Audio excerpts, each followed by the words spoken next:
Hello, everybody. We are live.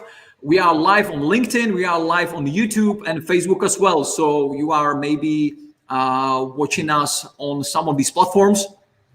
Today, I have a great guest here, David Perry. David Perry, by the way, best-selling author from Canada, actually.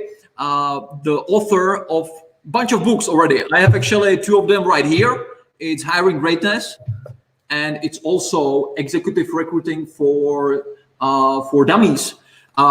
So as you can see from the books, David is actually the executive recruiter. I think, David, you have already 1,000 placements, right?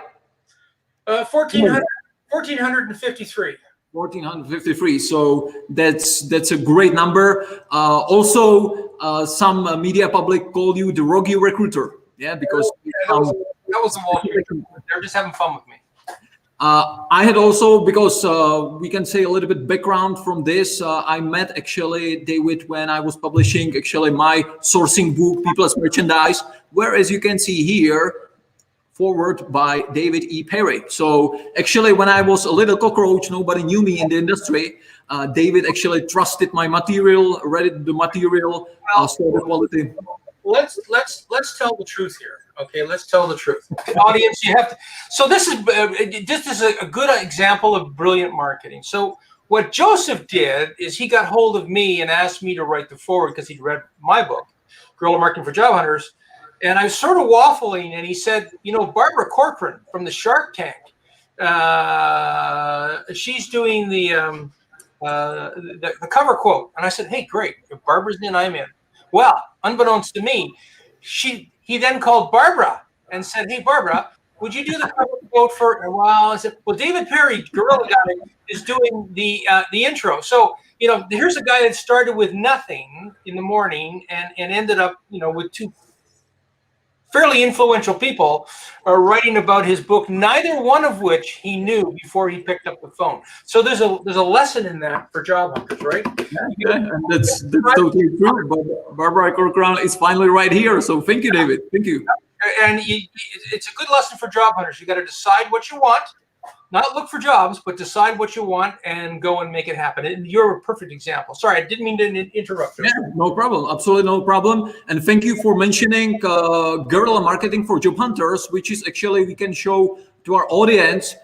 It's actually this book, which is like a pretty thick book about how to get the job you want, maybe your dream job, over some maybe not so orthodox techniques. And actually, they will tell us more about it. Actually, David published a more up-to-date material with the Guerrilla Marketing for Job Hunters 3.5. So if you want like the latest content, this is the online version only. This is paperback as well. So it depends what actually you prefer. So actually, this video will not be about executive recruiting for recruiters. It will be more for job seekers. Excellent. Yeah, by the way, HR people, they are job seekers as well, right? So maybe because of the COVID situation, there are definitely some recruiters, HR people who lost their job, and they can definitely utilize some of these guerrilla techniques for that. By the way, David, what's the situation there in Canada in terms of employment, job market, and so on? The unemployment is probably about 10% right now. So we're down about 4 million people more than we were pre-COVID. What's more interesting is in the U.S., our southern neighbors, they've got roughly 51 million people unemployed, primarily because of COVID. So the market down there is a mess. People are still getting hired. There's no question, but companies have stopped advertising for jobs for obvious reasons, because instead of they came out of a candidate tight market where they advertised, they got maybe one, maybe two, three resumes. Now it's like most recessions. If they advertise, they will get 15,000 resumes for one job. And the problem with that, of course, is in the States. I don't think it's the same in Europe, but in the States, you have to actually keep all the resumes on file. And you have to prove that you hired But you have to prove why you hired that person and that you followed all of the equal opportunity for employment legislation, which is a huge burden. So, rather than go through all that rigmarole, most employers have stopped, they've pulled all their ads, and they now go back to what they used to do, which is, ask internally, ask their favorite recruiters, and selectively headhunt themselves. So I see. that's what's happened in the States and Canada. I see. That's really interesting because, for example, the situation, as you mentioned, there are your companies or companies there are stopping advertisement because they have so many and there is some, let's say, bureaucracy behind it. And that's actually because we do our recruitment database. It's called DataCruit.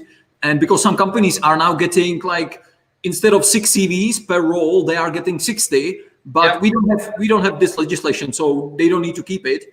But it's in like the favor of the companies to actually answer all of them, because if you are a job hunter application and you are applying for a job and you have no let's say no answer from the company, it's actually bad PR for the company. But still, it's increasing the operational costs and everything. It's definitely you cannot do that in Excel or in notepads or something like that. You need to have some recruitment database. So the situation actually, especially because imagine like the Czech Republic, actually we had and still have the lowest unemployment rate in European Union, but it's actually the second lowest in the world. Wow. We had 1.9 before COVID. Now we have 3.8. So it's doubled, but it's still really, really low, right? So actually Singapore is the lowest unemployment rate globally. We are second too. So the situation here is that there are definitely more active people on the market. There are, I can hear even from some of people around me that there are people looking for a job. But the thing is that we have still companies come into the doors that they need to use the active sourcing. Yeah, because imagine if you are a company now in a COVID, you are not definitely laying off the best people. You are laying probably B players, C players, and so on. Yeah, so there are more active people on the market, that's but the best people. That's where it starts. And and the hard thing for HR, and I always feel for HR every recession. This is my 6th or 7th recession. It's hard for HR because they can't advertise. When they do advertise, they get a deluge of resumes, and they have to be. And what job hunters don't understand is that when you go into a recession and you advertise and you get all these responses, you're now even more cautious than you were before. You think it took a long time before, it'll take even longer now, because now you have to make sure that the person that you're looking at who's applied to you, not only are they good, but they have the right intention, that if you hire them now, they're actually going to stay. And that's the biggest issue, because people are used to people, coming for a short time during a recession and then leaving. And so if you thought it took a long time before to land a job, double or triple it now. And that's what we're experiencing in North America. That, we're fortunate at my company, at Paramartel, because we just deal at the executive level. Yeah. And we only hunt people who don't have an opportunity. Now, do we what's the term? Do we hold it against people if they don't have a job? No. So what we've done the last couple of months is we have found that in Canada and the States, there are actually some real rock stars that have been let go. And I just happen to know a couple of these people ahead of time, and they gave me a call and said, hey, the whole company's shutting down, and I'm going to be available. And I got a couple of days head start.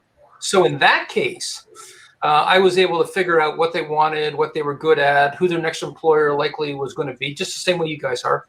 And I picked up the phone myself and made those things happen. So I've done a couple of those in the last month or so, that are $250,000, $300,000. Yeah. But that's just because I happen to have known these people ahead of time. So it's always good to know your recruiter, especially now. Mm-hmm.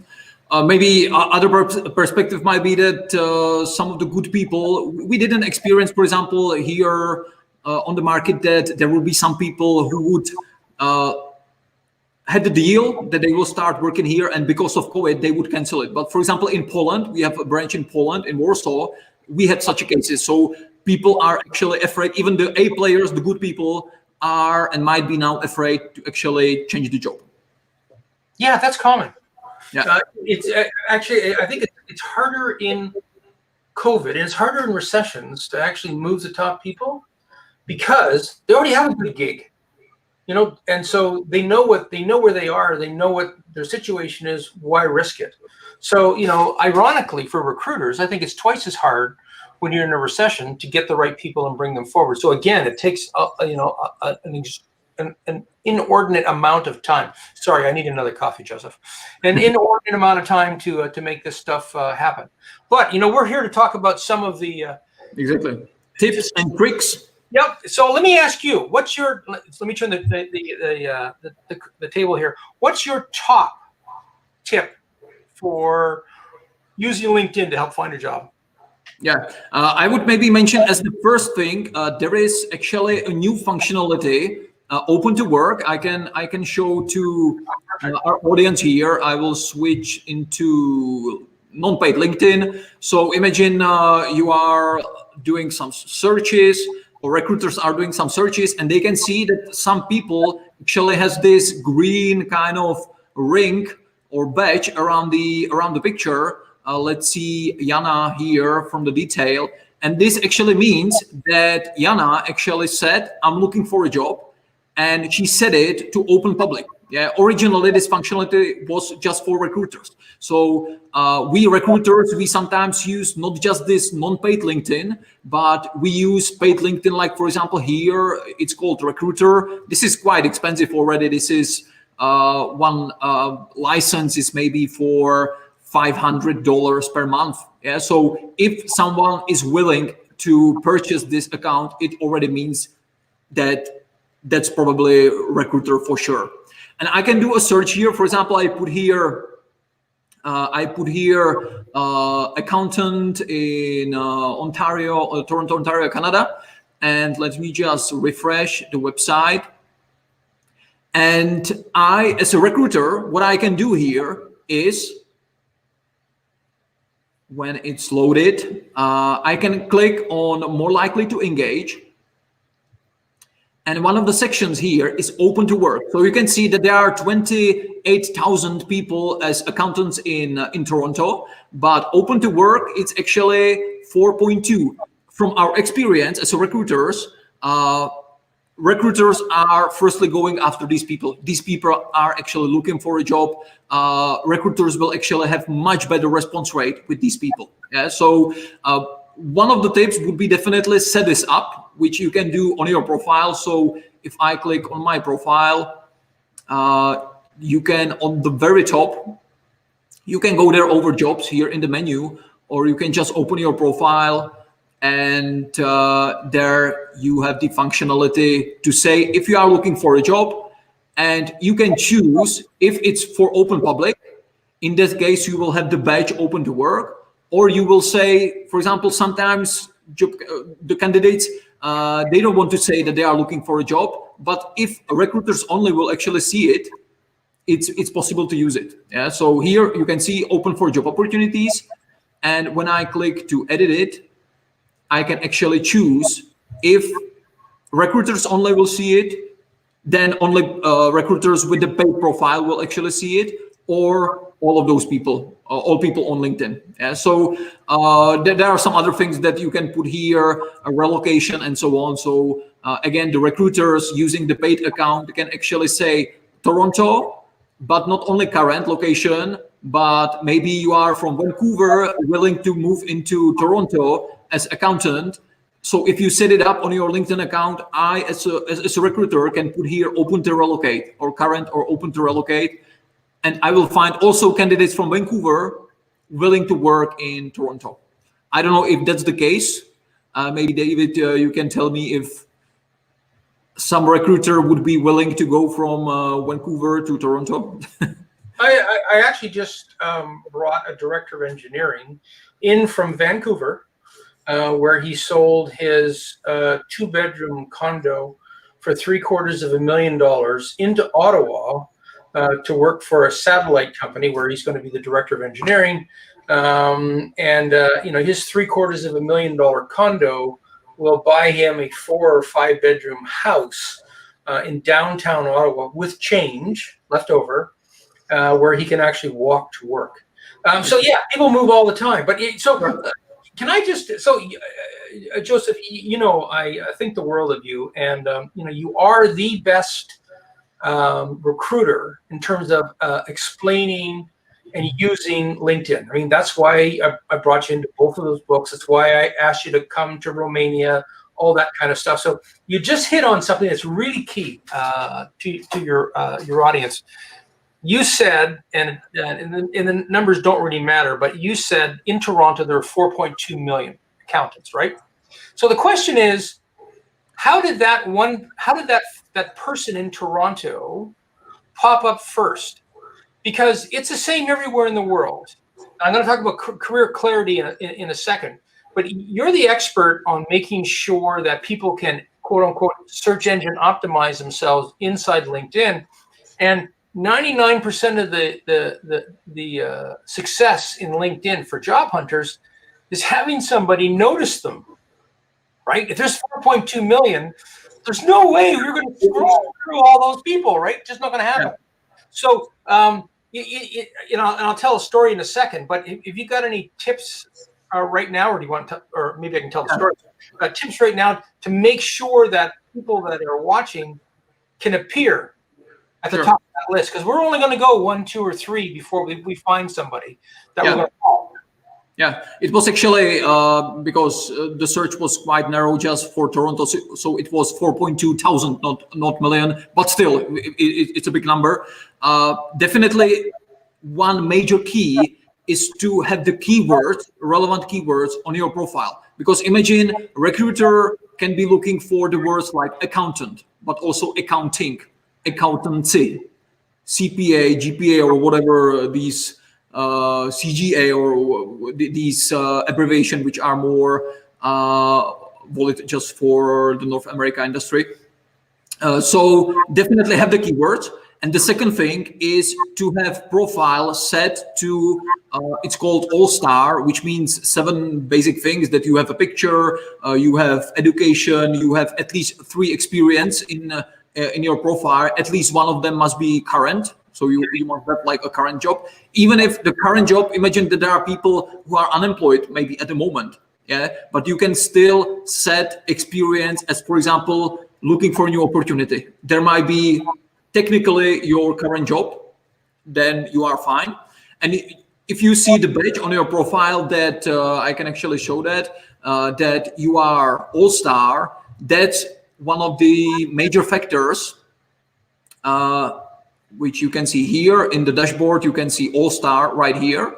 Yep. So that's just the 7 simple things. You need to have at least 50 connections, which is like nothing, right? 50, it's iota. So it's nothing. So if you have this, you will have more likely higher than someone else without a picture, without the keywords, without the 50 connections, and so on. Yeah. Yeah. So the audience, I want you to understand. I want Joseph to stop now. I'm going to tell a story, because what he's just told you is really simple and phenomenally important. And I'll give you the example. I was in Detroit 10 years ago, talking at the World Congress of Automotive and Aeronautical Engineers, and they had invited me in because we were launching the second edition of the book, and they had, about 15,000 people that were unemployed in the Detroit area in automotive. And so they thought they'd get at least 50 or 60 people to come to this seminar if they put it on as part of this World Congress. So we came. They ended up with more than 750 people. They kept having to build bigger and bigger rooms. But here's the point. I stood up at the front of the audience, and I said, I want to explain something to you. I said, I want you to stand up. If you're an automotive, if you are an exhaust systems engineer, in automotive. Will you please stand up? And so about 8 people did. And I said, okay, so how many jobs are there for exhaust systems engineers in Detroit? And this is a big room. And people were, shouted around the room, and everybody came to the conclusion, 0. I said, that's interesting. Because this morning I went on Google and I went on Twitter, and so I did a search, and I explained to them how I did this. I said, there's actually 32. So guys, remain standing, but remain standing if I, as a very simple BA, a Bachelor of Arts, not an engineer, I'm not an engineer, I'm not smart like you guys, I'm a very simple person. If I go to LinkedIn and I type in automotive engineer, or exhaust systems engineer into LinkedIn, am I going to find you? I said, and the only way that I'll find you is if you've actually used those words and that phrase in LinkedIn. So remain standing, and everybody sat down. And that's the point, right? You talked about all these acronyms and keyword searching. It all starts out with career clarity. And you can't do anything really but luck unless you understand clearly what it is you want, what skills you want to be found for, what industry you want to work in. And if you do the work ahead of time to figure that out, then you understand. If you understand you're an exhaust systems engineer, and you want to stay in that industry, you have to make sure those words and the synonyms and the phrases that go with that job are actually in your LinkedIn profile in a couple of places: in your title, and in your summary, and in your description of what you did as an exhaust systems engineer. I said, when you do that, then you come to the top of the list. Then you're going to be found. Otherwise, you'll never be found. Ever. I would say, like, to the candidates, like, imagine, be a little bit in the shoes of a recruiter, how a recruiter would be looking for profiles like yours. Yeah? Exactly. And then based on that, adjust that. David, what's your, like, I would say the most guerrilla tip you would get? I remember you were famous for some Starbucks cup. Can you rephrase that? I'm not exactly sure. Yeah, I'll explain that in just 1 second. So the one thing that drives me crazy about LinkedIn, and almost everybody does this, or doesn't do it, it's a common problem. And you may experience this where you are, but you find a brilliant candidate that you want to talk to, and you go up and down the site, and you can't find their email address. And God forbid they put in a phone number. They don't put in a phone number. So now that you've found this candidate that you really, really want to talk to, like right now you spend the next 2 or 3 hours trying to find a phone number or an email to connect with them. And if you can't, then you send them an in-mail. And maybe that candidate looks at their LinkedIn profile once every week or once every 2 weeks, and they see your in-mail. So what's the tip? If you're going to put up a LinkedIn profile, and you have to have one because LinkedIn is your billboard on the information highway. I'm showing my age here, information highway. Put in a phone number, even if it's only a phone number that you get from something like Google or Connect Me Voice, where you get a number that you keep just for job search. And everybody should have an email address they use just for job search. Everybody should have a phone number they keep just for job search. It's the cost of doing business now and keeping your career alive. But put that in your summary so that when someone thinks you're wonderful, they can call you right away rather than waiting for a month. And, we do retained work.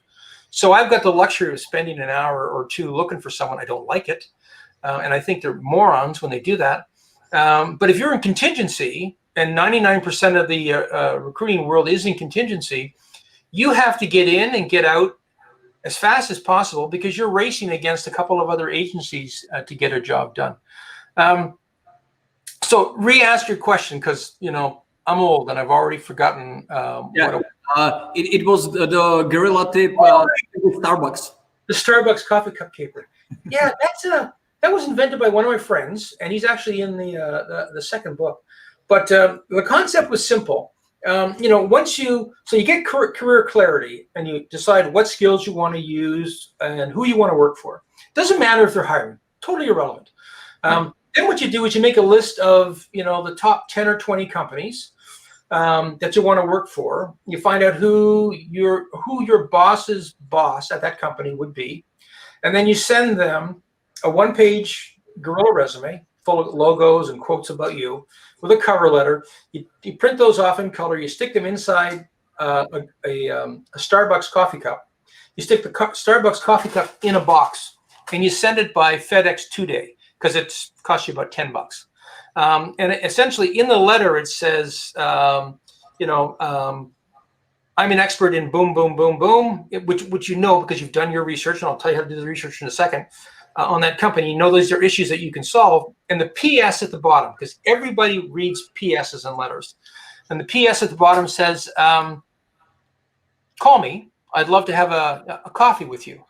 And if they're and you stuck it in the Starbucks coffee cup keeper, so it's in the box. It goes by registered delivery, and what happens is when it gets delivered, you get an email that says, "Ping! Your package has just been delivered to José Kadlec," and that's how I get the books.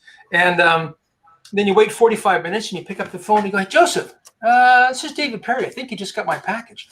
I'm looking around there. Am I in Canberra? No. And and people laugh, right? Just like you did, right?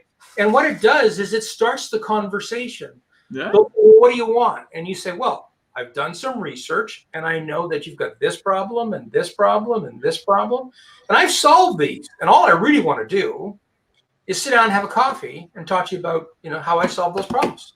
Yeah. And he said, well, we don't have any openings. That's fine. That's not what I'm asking. Do you have a problem? It's been a problem for a while. I know it has because I talked to Susie or Johnny or whatever.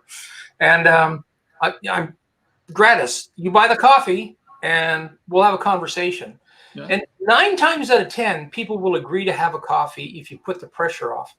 And but definitely they will actually remember you. That's the guy with the coffee cup. Yeah, who was that guy, right? So that's absolutely. It's so famous now. It hasn't been overdone.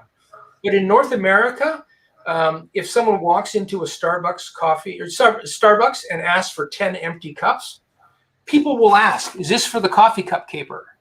The Guerrilla coffee cup caper, and people will laugh and say yes. My daughter has had people in Ottawa. She works at Starbucks.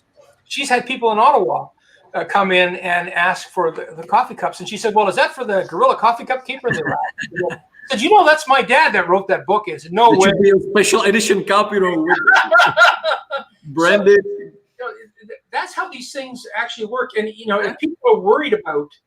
But you can see the mindset. The mindset is really that the job seekers should think as salesman people. Yeah. I imagine I got my first company client over ice cream in a similar fashion like you just described. Yeah. So some people say, I don't want to sell, but as a job seeker, you are definitely selling. You are selling yourself. And if you don't want to sell, I get that. So look at it a different way. I can't go a day without reading a resume where someone says in the opening paragraph, I'm creative, I'm energetic, I'm an out-of-the-box thinker. That's wonderful. But everybody says that. So how about you prove it? Exactly. This is the cheapest, most direct way of proving that. Yeah, this is totally guerrilla. I like it. I think this is describing the mindset the job seekers should have. If they are, it's not only for job seekers struggling to get any job, but it might be for job seekers looking for their dream job. Yep. I want to work at Avast. How to get it? Yeah, they don't have openings and so on. I want to work there. It can be done. Yeah, and it doesn't matter whether you're a new student, because I've run these boot camps all over North America. It doesn't matter whether you're a new student or you're a senior executive. This program works. You just have to have the mindset to try it, and if you stumble, you stumble. But people don't, and that's the point. And then when you're successful, people are laughing, right? Like at the other end, when they get these cups, they think, oh my God, this is brilliant. Why don't my marketers do this kind of stuff? I mean, we do this to get new clients. Don't tell any of the other recruiters. We do this to get new clients. It's not just sending my book, it's doing the coffee cup caper. This works, and it works well. And do you want me to tell people how to find out what a company's problem is that they can solve? This is really guerrilla. This is called don't take this the wrong way. This is called networking with the newly departed. Now, newly departed in this case aren't dead people. No, these are people who have newly departed one of those top 20 companies that you want to work for. What you do is you just go in and Google.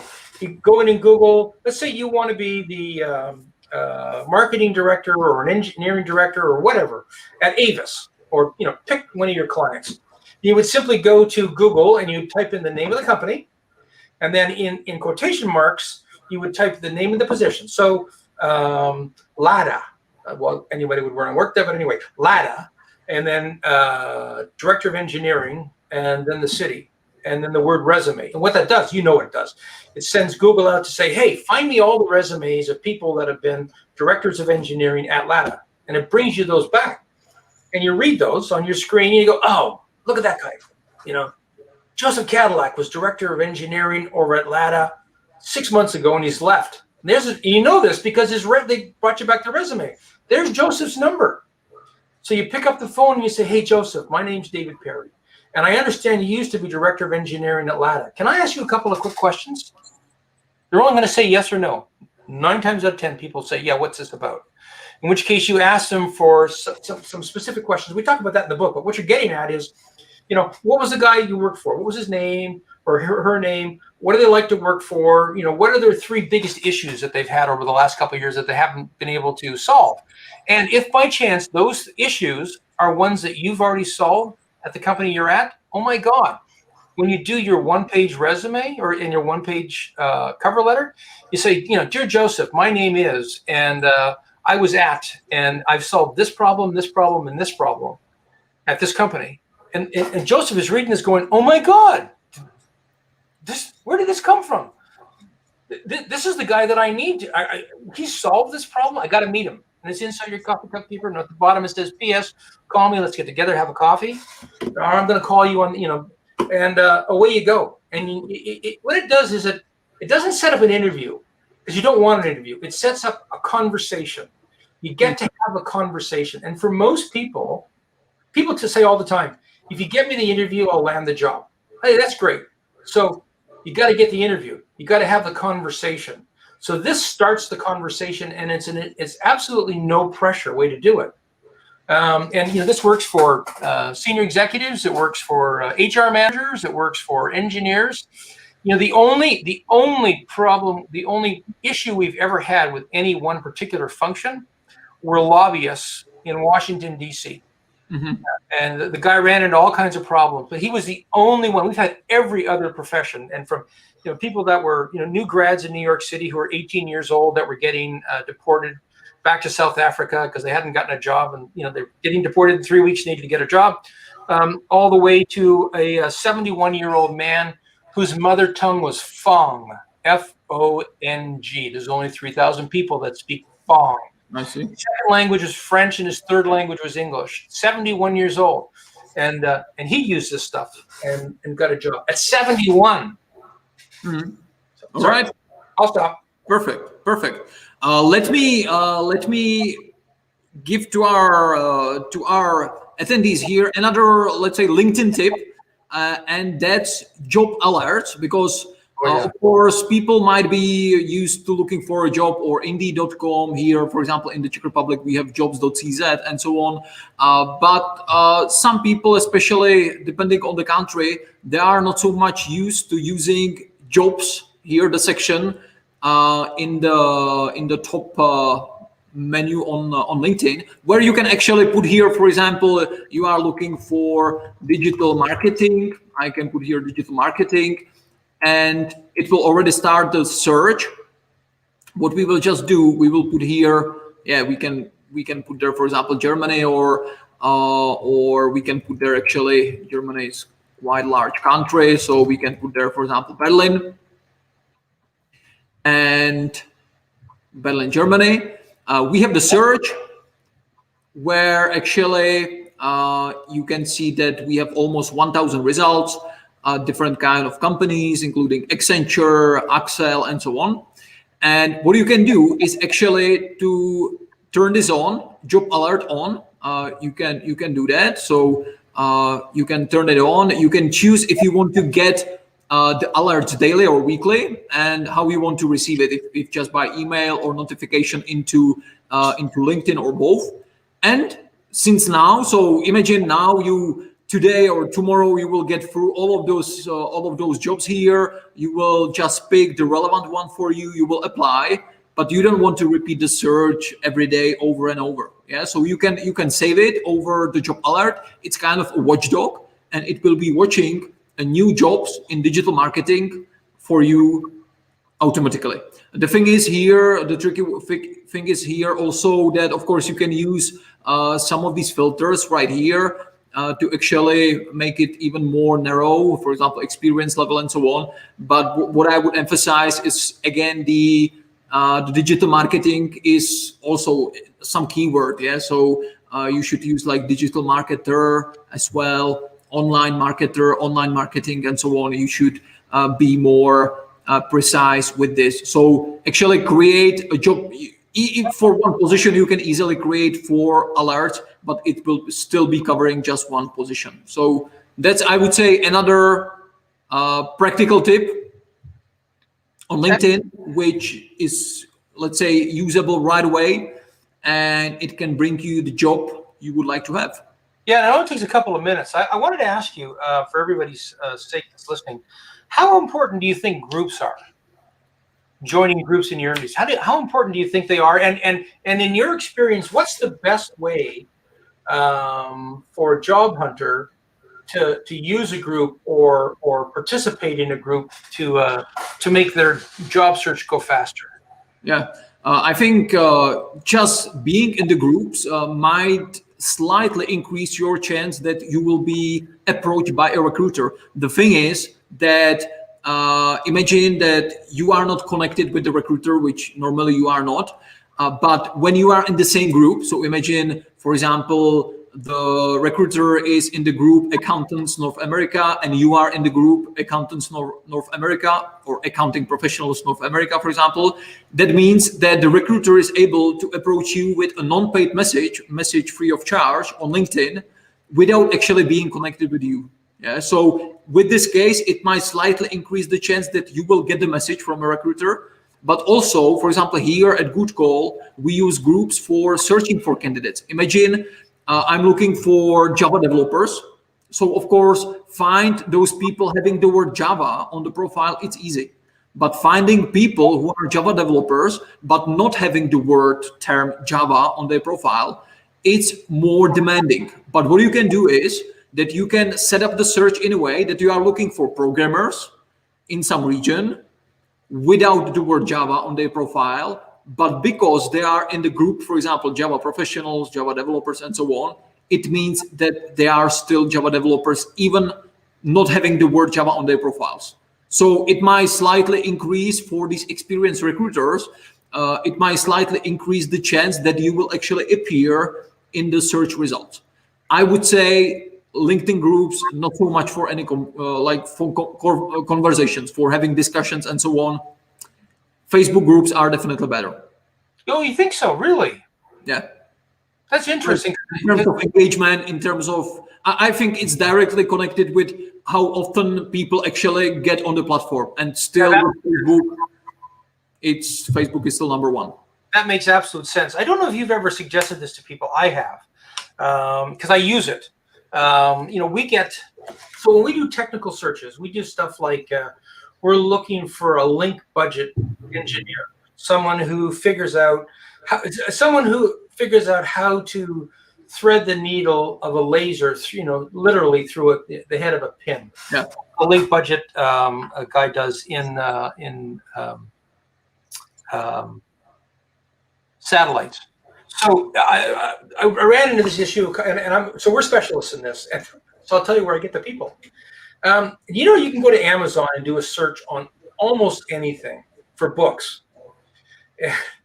So we were looking for someone in satellite technology, and we wanted someone who was up to date and had read, stuff. So we actually did a search through Amazon to find people who had made comments on these 2 or 3 books on satellite technology, and traced a couple of the engineers through their posts, their what they liked and what they didn't like about the book back to them, and then that's how we recruited them. We would never, ever have. In fact, these guys didn't even have LinkedIn profiles. So, if you want to be found for something, in accounting, why not pick something that you're passionate about in accounting, or something you want to do in accounting? Find a book that's been published in the last, 3 or 4 months, and read the book and make an informed comment, because you never know, beyond the author, of course, you never know who's reading those comments. It could be someone like me or you looking for that one particular individual. And what a great idea for a recruiter, right? Because you can phone them up and say, hey, my name is, and I just read your comment on Amazon on this book about, and all of a sudden, as a recruiter, it's the same thing. You're into a conversation. You're not recruiting someone. It's not an interview. You're having a conversation. As you can see, the common denominator for the candidates is actually the stronger footprint you have in the digital world. The better chance is that you get contacted from recruiters or from hiring manager from the company and so on. So that actually leads me to another tip or area, which is actually personal branding of candidates. Okay. Should you, as expert, especially even for your target group as the top executives, because they are sometimes, let's say, in more difficult situation. That imagine you are you have quite narrow selection of position. If you are a CEO of $1 billion company, of course the selection of positions where you could work is actually it's definitely lower than when you are a Java programmer, right? So if you want to have the same package, or at least the same package, for example, what you had on your previous job and so on, you must be picky, but you should be working on your personal brand even stronger than, for example, the job developers. Yeah. Well, do you have any comments how should candidates maybe work more on their branding, self-branding? Yeah, I was just going. I think you're reading my notes. I really do. I was just going to ask your opinion on recommendations, and I know I was going to ask you the question. I probably know the answer, and you would say recommendations are important, and I would agree. But it's not just any recommendation. If you have been a superstar, or even an average player, but you were good at what you did and you showed up and your boss loved you, make sure that you give a recommendation on your LinkedIn profile. And I'll tell you why, quite frankly. We do referencing like you do when we finally hire someone. But the thing that we'll do before we even send out a candidate to one of our clients, we've done the interview. Now we want to know if they're actually any good. We'll actually go into their LinkedIn profile and see if they talked about the projects and what a great job they did to us, if they actually put them on their LinkedIn profile. Because when it's out in public, people can call you on it, right? So if you've got accomplishments, we don't want to see what you were responsible for in your LinkedIn profile. We want to see what you did. If you've got great accomplishments, go and get the people that you worked with to endorse you, because that now makes the recommendation and the accomplishment, it makes it real to us. And right now in COVID, if you're looking for a job, there will be 50 to 100 other people just as well qualified as you, and you don't want it to come down to luck. You want it to come down to you were chosen because you're the best person for the job. So your digital footprint is incredibly important. Now that they find you, what do they find? And you want them to find stuff that backs up your claims. So recommendations are important, and the best way to get a recommendation, of course, we all know, is to give one. I've got 700. I've given 5, but that's another story, okay? But so when you go to give a recommendation, be very specific. Talk about the person that you worked for or who worked with you, what the project was you worked together on, what the accomplishments were. It only takes you 2 or 3 sentences, but that's what shows up, and that's what gives you credibility. And when you do that for your manager or a coworker, so it's all levels, supervisor, peers, and subordinates, then they're going to do the same thing for you. It's a psychological term called reciprocity. They go, oh, wow, they love me.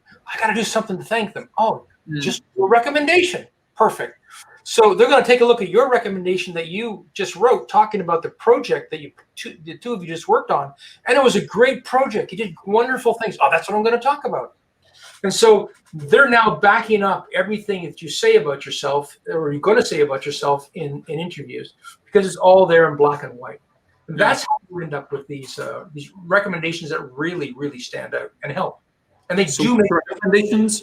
I would definitely add, depending on if you are executive or if you are, let's say, like regular expert, for example, I would add, for example, expert content. Imagine that you are expert in some, maybe the guy with the satellites you mentioned. Yeah. So if this guy, for example, creates an article, it can be article on LinkedIn describing something. Yeah.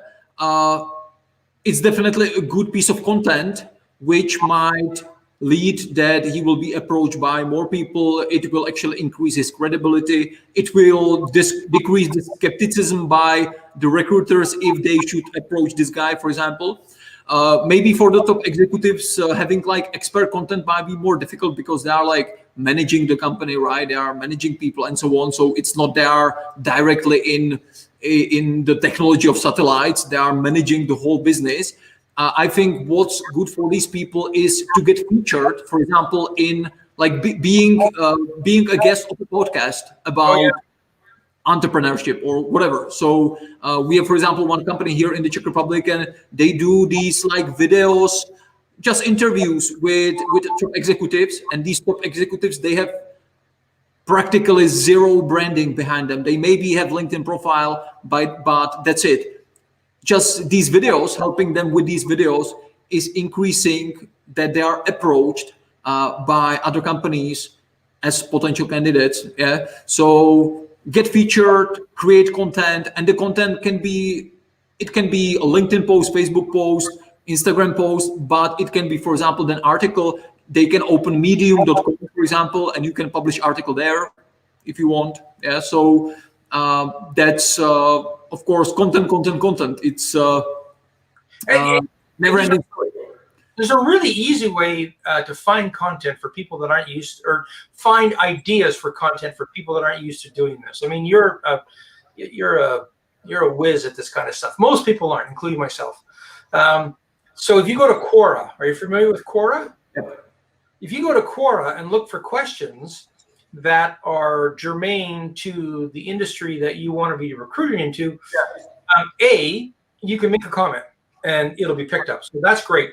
But you can actually get enough information or enough leads to information to write what's called a roundup article. So go to Quora, ask a question about a link budget analysis, which is a bizarre topic. But people will answer that question, or there'll already be answers to that question if you go looking for it. And you can probably find 10 or 15 people that if you want to do an article on link budget analysis, you can read the question, read all their answers. That's probably enough for a base. But then you've got the names of the people, of the experts who commented. So call the real smart ones up or link to them on LinkedIn and connect with them and say, hey, I'm doing a roundup article. I'd like to interview you for this article I'm writing for a blog. It can be your own blog, for God's sake.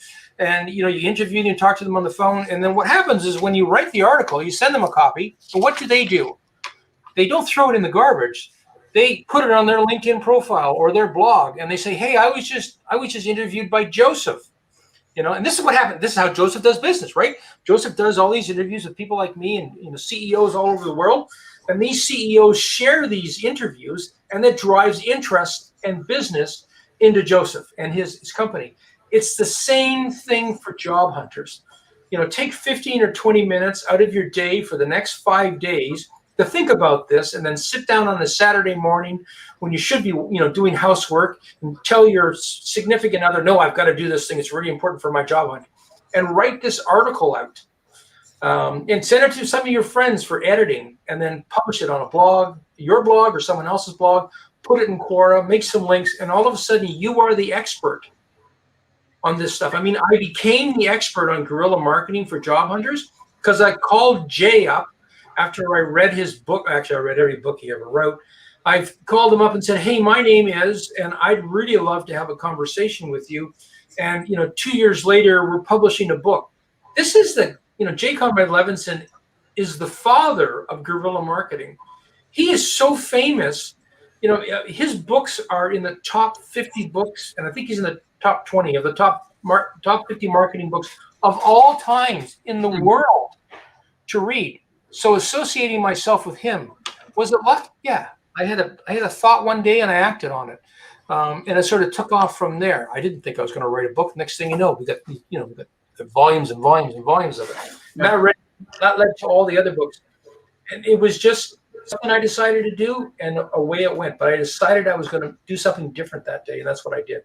But anyway, do that. So I would summarize just for the candidates, as you mentioned, Quora, for example, just commenting in Quora, Reddit, Twitter as well.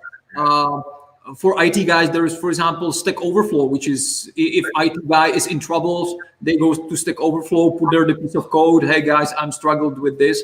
So just commenting on these, putting their comments and so on these services can actually increase the chance that you get hired. Yeah, because it's increasing not only your credibility, but actually we recruiters, we use these digital sources actually to get those leads. Of course, some local markets, like for example, Poland, Lithuania, and so on, it's really depending on the target group. But for example, on the markets like US, for example, Canada, it's kind of like a mainstream. All the people from various sectors are actually commenting there. David, final tip from each of us. Maybe you can start if you have like a final tip for our candidates, how to unorthodoxly get the job or get the dream job. Give it to me. Apply the 80-20 rule. The 80-20 rule is 80% of the stuff you're doing doesn't matter. 20% of it does. So figure out what your 80-20 is, what's working for you, and do more of what's working for you and stop doing what doesn't work for you. That's my tip. You'll get hired much faster, 5 times faster, right away. Over to you, Joseph. I have a final, a little bit, let's say, I would say advanced trick like a technique on LinkedIn, where, for example, imagine we said that LinkedIn profile is important, content is important, and so on. But when you have no followers, or let's say just bunch of followers, it's not that effective. So imagine that you could easily connect with 100 recruiters every day on LinkedIn. How to do that automatically without sitting at the computer, clicking like 1 hour a day on connect. I can do the search with a non-paid LinkedIn, as you can see right here. So I click here on all search. I put here some location. We can put here Ottawa, and I put here, not make it complicated, just recruiter. Of course, if I want to be like really comprehensive, I would put here recruitment, HR, human resources, talent acquisition, and so on. Let's stick just with the recruiter. Apply. As we can see, we have something like 596. What I can do is, for example, to use this plugin, which is called Link It Helper. And Link It Helper actually has these features which you can use. One of those features is collect, select, invite, second and third degree contacts. How this works, I can go to collect and hit on collect, and let's say within 3 or 5 minutes, this plugin would go all over these contacts and just get them to the memory. It would just create a list of 596 people.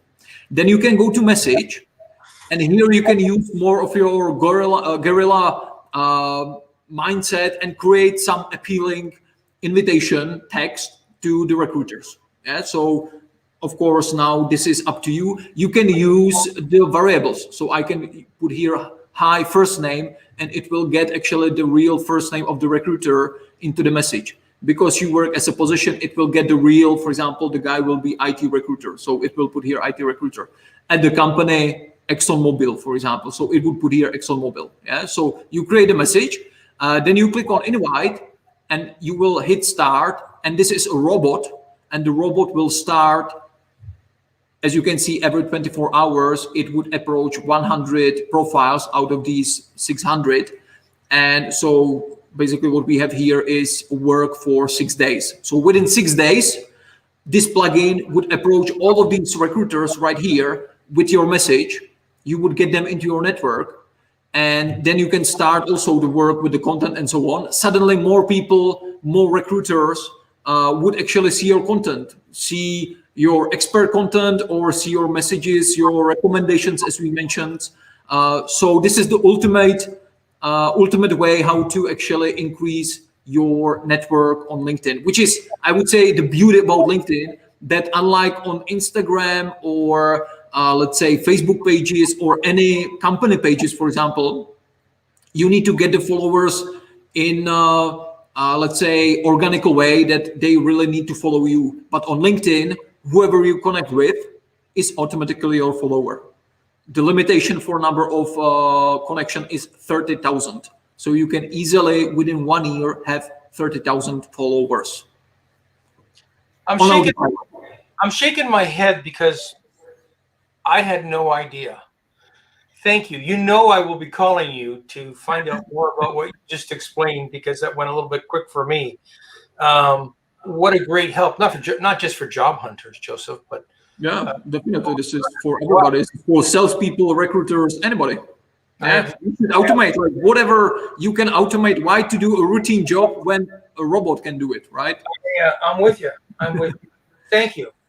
All right, David, thank you very much. I would just remind to the audience that David's book and the website as well, mynewjobhunt.com, the book Guerrilla Marketing for Job Hunters, or the latest one, which is just in the online version, Guerrilla Marketing for Job Hunters 3.5, is available if you want to,